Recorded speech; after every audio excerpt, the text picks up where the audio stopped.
नमस्कार दोस्तों, आपके अपने चैनल हमारे संस्कार में आपका बहुत बहुत स्वागत है। आज हम आपके लिए शारदीय नवरात्रि की सरल पूजा विधि के बारे में जानकारी लेकर आए हैं। लेकिन उससे पहले अगर आप हमारे चैनल पर नए हैं और अभी तक आपने चैनल को सब्सक्राइब नहीं किया है तो आप सभी से निवेदन है कि प्लीज़ हमारे चैनल को सब्सक्राइब करें, वीडियो को लाइक करें, ज़्यादा से ज़्यादा शेयर करें ताकि यह जानकारी और लोगों तक भी पहुंच सके। बेल आइकन को दबाना ना भूलें ताकि हमारी आगे आने वाली हर वीडियो की जानकारी आपको नोटिफिकेशन के जरिए मिल जाया करे।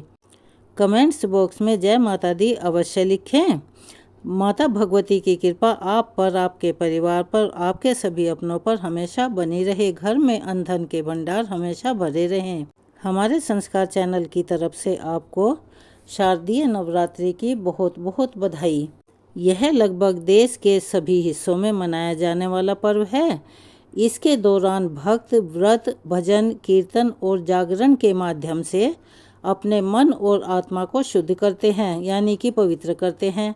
ऐसा माना जाता है कि इन 9 दिनों में देवी दुर्गा अपने अलग अलग रूपों में पृथ्वी पर निवास करती हैं और उनके प्रति समर्पित पूजा अर्चना से भक्तों के जीवन में सुख, समृद्धि और आरोग्यता आती है और सभी मनोकामनाएं पूर्ण होती हैं। इस पावन अवसर पर भक्त अपनी सामर्थ्य, अपनी श्रद्धा के अनुसार माता रानी की पूजा करते हैं। लेकिन सरल पूजा विधि के माध्यम से भी माँ दुर्गा को प्रसन्न किया जा सकता है, उनकी कृपा और आशीर्वाद को प्राप्त किया जा सकता है। आज की अपनी इस वीडियो में हम आपसे नवरात्रि की बहुत ही सरल पूजा विधि बताने वाले हैं। यह विधि भले ही सरल हो लेकिन इसमें भक्त का सच्चा भाव और श्रद्धा और समर्पण हो, वह सबसे महत्वपूर्ण है। और भक्तों की यही श्रद्धा, यही समर्पण भाव उन्हें माँ की कृपा से जोड़ता है, यानी कि माँ की कृपा उन पर बरसती रहती है। नवरात्रि की पूजा में पहला दिन सबसे प्रमुख और बहुत ही महत्वपूर्ण माना जाता है, क्योंकि इसी दिन हम अपने 9 दिन की पूजा का अनुष्ठान प्रारंभ करते हैं। ऐसे में आपकी जैसी भी सामर्थ्य हो, जितनी आपकी गुंजाइश हो, आप उसके अनुसार चौकी की स्थापना कर सकते हैं। नवरात्रि की पूजा में यदि आपसे कोई भी गलती या कोई भूल हो जाए तो आप उसके लिए सच्चे मन से क्षमा मांग सकते हैं। माता रानी तो माँ है, वो हमेशा अपने बच्चों को क्षमा कर देती है। कोई सामग्री कम हो जाए तो उसके लिए भी आप माता रानी से प्रार्थना करके आपके द्वारा समर्पित मानसिक सामग्री को स्वीकार करने का आग्रह कर सकते हैं। और मानसिक पूजा तभी सफल होती है जबकि आपके विचार शुद्ध हों, आपका मन बिल्कुल पवित्र हो। ऐसे में यदि कोई भी सामग्री कम हो जाए तो उस सामग्री का मन से भाव करके उसे माता रानी को अर्पित कर देना चाहिए। अब जो हमने पूजा के लिए चौकी ली है, उस पर लाल या पीले रंग का वस्त्र बिछाकर उसके ऊपर अक्षत यानी कि बिना टूटे चावल से अष्टदल कमल बना दें। और माता रानी की जो भी मूर्ति या तस्वीर आपके पास है, उन्हें डायरेक्ट उस पर नहीं रखना चाहिए। आपको थोड़ा सा आसन देकर, चाहे वो अक्षत हो या पुष्प हो, तभी माता रानी की मूर्ति को विराजित करना चाहिए। कोई भी पूजा भगवान गणेश जी की पूजा के बिना अधूरी रहती है। तो गणेश भगवान की अगर आपके पास मूर्ति है तो बहुत अच्छा है, अगर नहीं है तो आप एक सुपारी के ऊपर कलावा लपेट कर भी गणेश भगवान जी के प्रतीक उसे मान सकते हैं और उसकी स्थापना कर सकते हैं। अब जो अष्टदल कमल बनाया है उसके ऊपर कलश की स्थापना करनी है। यदि आप जवारे बोना चाहते हो तो जवारे के पात्र में भी आप कलश की स्थापना कर सकते हैं। अब सबसे पहले भगवान गणेश जी की प्रतिमा को स्नान कराकर उन्हें जनेऊ अर्पित करें, माला अर्पित करें और पुष्प चढ़ाएं। अब हम माँ भगवती की पूजा की तैयारी करते हैं। तो आपके पास प्रतिमा या तस्वीर जो भी है उसके ऊपर जल का छींटा दें। उस जल में जरा सा गंगा जल मिला लें। तो वह स्नान का भाव करने के बाद माता रानी को सिंदूर का तिलक लगाएं। आजकल लोग बाग घर में ही विसर्जन करने लगे हैं, तो वो ज़्यादातर मिट्टी की प्रतिमा लाने लगे हैं। अगर मिट्टी की प्रतिमा आप लेकर आए हैं तो उस पर जल का छींटा ही दे सकते हैं, उसको स्नान नहीं करा सकते। लेकिन अगर आपके पास किसी धातु की या किसी और ऐसे मटेरियल की मूर्ति है तो आप उसे जल में गंगा जल मिलाकर स्नान करवा सकते हैं। माता रानी को लाल चुनरी चढ़ाने के साथ ही वस्त्र के रूप में कलावा अर्पित करें। कलश की स्थापना करने के लिए एक मिट्टी का कलश लें और जो जवारे बोने वाला चौड़े मुंह का पात्र है या आपने परात या थाली में रेत मिलाकर जो भी जवारे बोने के लिए बर्तन तैयार किया है उसके मध्य में रखें। 1 दिन पहले या कुछ घंटे पहले भिगोए हुए ज्वारे यहाँ पर डाल दें। अगर भिगोए हुए ज्वारे बोए जाते हैं तो वे बहुत अच्छे से उगते हैं और माता रानी के मंत्रों का जाप यहाँ पर जो भी आपको कंठस्थ है आप कर सकते हैं। कलश को कभी भी नंगा नहीं छोड़ा जाता, अर्थात उसके कंठ को खाली नहीं छोड़ा जाता। तो आप कलश के कंठ पर मौली या कलावा बांधें। फिर जो भी बर्तन आपने जवारे बोने के लिए तैयार किया है उसके मध्य में रख दें। उस कलश को गंगा जल से भरें या शुद्ध जल से भरें, या आपके पास अगर गंगा जल कम है तो आप जल के अंदर भी उस गंगा जल को मिला सकते हैं। और उसके अंदर डालने के लिए 1 सिक्का, 1 हल्दी की गांठ, 1 सुपारी, 1 लौंग का जोड़ा उसमें डाल दें। साथ में थोड़ा सा इत्र भी मिलाएं। माता रानी की पूजा में आप माता रानी को हर दिन इत्र लगा सकते हैं। अब आपके पास जो भी उपलब्ध हों, आम या अशोक के पत्ते, अगर ये उपलब्ध नहीं हैं तो आप पान के पत्ते भी इस्तेमाल कर सकते हैं। लेकिन एक चीज़ का ध्यान रखें, उनकी गिनती हमेशा 5, 7 या 9 होनी चाहिए। और अपने दरवाजे पर भी उनका 5, 7, 9 की गिनती में ही आप बंधनवार भी लगा सकते हैं। अगर ये पत्ते आपको कहीं से ना मिले तो आप पान के पत्ते भी इस्तेमाल कर सकते हैं। लेकिन जो भी पत्ते आप इस्तेमाल कर रहे हैं उसके लिए एक विशेष बात का ध्यान रखें कि वो डंठल समेत होने चाहिए, डंठल टूटे हुए नहीं होने चाहिए, कटे फटे ना हों और सूखे हुए ना हों।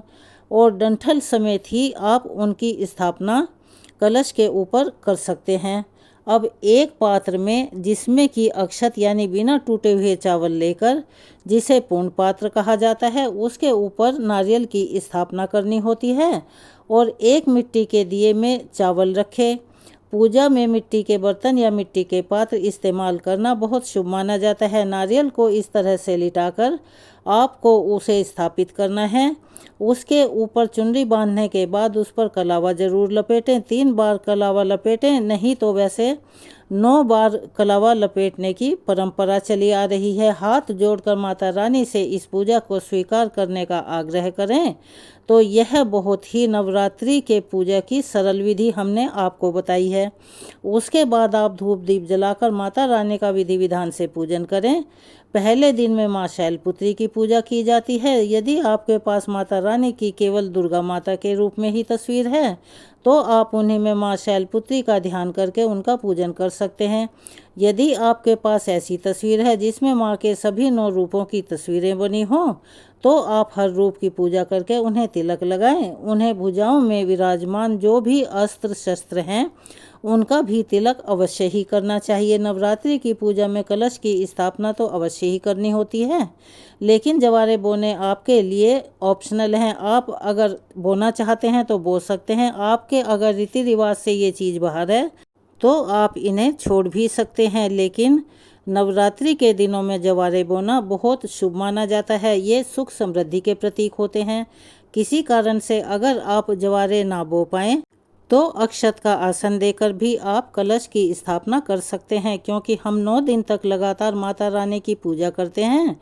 इन 9 दिनों में आपको सभी नवग्रहों का, यानी जो भी 9 ग्रह होते हैं उनका भी पूजन करना चाहिए। ऐसे में पूजा करने से सभी 9 ग्रहों का अनुग्रह और उनकी कृपा आपको प्राप्त होने लगती है। 9 ग्रहों के लिए आपके पास यदि नवग्रह यंत्र हो तो बहुत अच्छी बात है, और अगर नहीं है तो आप 9 जगह पर थोड़े थोड़े चावल रखकर उसके ऊपर सुपारी की स्थापना करके चौकी पर ही उनकी स्थापना कर दें। थोड़े थोड़े से अक्षत 9 जगह रखें, उसके बाद पूजा कर सकते हैं। यदि ऐसा करने में समर्थ नहीं है तो जो विधि हमने आपको पहले बताई है आप उसी के अनुसार पूजा कर सकते हैं। जो लोग 9 दिनों के व्रत रख रहे हैं, या जो पहला पिछला रख रहे हैं, या फिर वो बाद का जोड़ा रख रहे हैं, उन्हें भी पूजा इसी विधि विधान से करनी चाहिए। शाम के समय माता रानी का विधि विधान से पूजन करना चाहिए।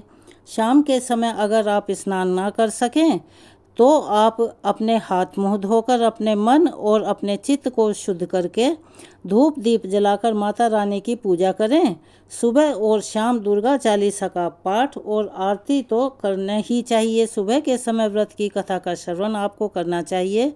अगर आप खुद पढ़ना चाहें तो खुद पढ़ सकते हैं, नहीं तो सुन सकते हैं। और दूसरों को कथा पढ़कर सुनाने का एक महत्व अलग ही होता है, जिससे आपको बहुत पुण्य की प्राप्ति होती है। यदि आप पहले दिन से अखंड ज्योत जलाना चाहते हैं तो जितना भी संभव हो उस दीपक को उस जगह से नहीं हिलाना चाहिए जहां आपने एक बार जला दिया। 9 दिन तक उसको वहीं स्थापित रहना चाहिए। आपको आरती करनी है तो उसके लिए आप अलग से दिया जला लें या फिर कपूर से माता रानी की आरती कर दें। माता रानी को भोग में विशेष भोग अर्पित किए जाते हैं जो 9 दिन के अलग अलग भोग हैं। यदि आप वो समर्पित करने में समर्थ नहीं हैं तो हर दिन लोग सुपारी और बताशे का भोग माता रानी को अर्पित कर सकते हैं। सुहागिन महिलाएं माता रानी को सुहाग की सामग्री अवश्य ही चढ़ाएं, जैसे सिंदूर, मेहंदी, काजल, बिंदी आदि आप माता रानी को चाहें तो हर दिन अर्पित कर सकते हैं, नहीं तो पहले दिन या फिर अंतिम दिन चढ़ाएं और इन्हें आशीर्वाद के रूप में खुद भी प्रयोग करें। अगर आपके आसपास कोई छोटी कन्या हो या आपके घर में कोई छोटी बच्ची हो तो आप एक नियम बना लें कि 9 दिन तक जो भी फलाहार आप करेंगे उसमें से पहला हिस्सा आप उन छोटी कन्याओं को खिलाएं और उनके चरण छूकर सुबह और शाम उनका आशीर्वाद लें। छोटी कन्याओं को माँ दुर्गा का प्रतीक माना जाता है, इसीलिए इस तरह से आपको पहले दिन पूजा करनी है। मंदिर की पवित्रता का ध्यान रखना बहुत ज़रूरी है। अपने तन और मन की शुद्धि का भी ध्यान रखें। इन 9 दिनों तक आपको बहुत ही ध्यान रखना होता है। कोई भी काम ऐसा ना करें जिससे आपके व्रत या आपकी पूजा खंडित हो, माता रानी क्रोधित हो। माता रानी वैसे तो बहुत दयालु हैं, क्योंकि माँ तो माँ ही होती है। वह अपने भक्तों पर हमेशा ही दया करने वाली हैं, लेकिन जो गलतियां हम जानबूझकर करते हैं या लापरवाही करते हैं तो उसका तो दोष हमें अवश्य ही भुगतना पड़ता है। यह थी नवरात्रि व्रत के बारे में जानकारी और सरल पूजा विधि। आपको कैसी लगी कमेंट्स बॉक्स में अवश्य बताएं। अपना सहयोग और प्यार हमें ऐसे ही प्रदान करते रहें। धन्यवाद।